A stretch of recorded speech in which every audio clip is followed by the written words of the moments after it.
Hi friends, Vaish recipe ఛానల్కి స్వాగతం.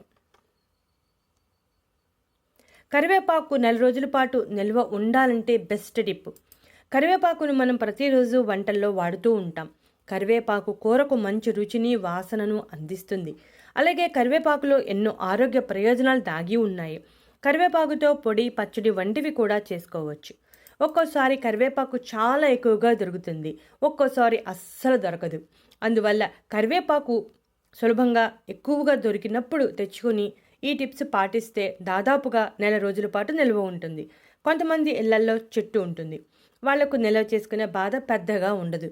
ఎప్పుడు కావాలంటే అప్పుడు కోసుకుని ఫ్రెష్గా వాడుకోవచ్చు.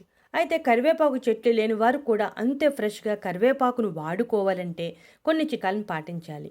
అప్పుడు దాదాపుగా కరివేపాకు నెల రోజుల పాటు నిల్వ ఉంటుంది.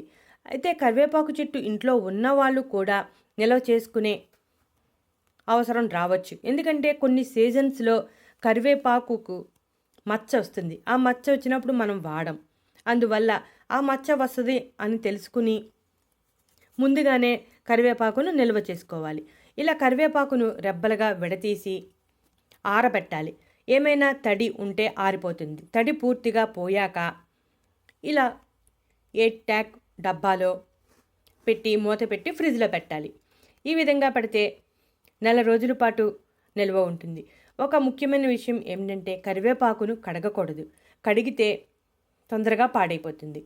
ఇక ఈ విధంగా కూడా చేసుకోవచ్చు. కరివేపాకును రెబ్బల నుండి ఆకులను విడతీసి ఒక డబ్బాలో వేసుకుని ఫ్రిడ్జ్లో పెట్టుకోవాలి. ఈ ఆకులను కూడా కడగకూడదు. చాలామంది కడుక్కుంటే కూరలకు అవసరమైనప్పుడు సులభంగా వేసుకోవచ్చు కదా అనుకుంటారు. కానీ కడిగితే ఎక్కువ రోజులు నిల్వ ఉండదు. అందువల్ల కడగకుండా ఈ విధంగా ఆకులను దూసి ఎయిర్ లాక్ డబ్బాలో పెట్టి ఫ్రిడ్జ్లో పెట్టుకోవాలి. ఈ విధంగా పెడితే దాదాపుగా నెల రోజుల వరకు ఉంటుంది. చూసారుగా ఫ్రెండ్స్, కరివేపాకును నెల రోజుల పాటు నిల్వ చేసుకోవాలంటే ఏ చిట్కా ఫాలో అవ్వాలో మీరు కూడా ఈ చిట్కాను ఫాలో అయ్యి కరివేపాకును నెల రోజుల పాటు నిల్వ చేసుకోండి.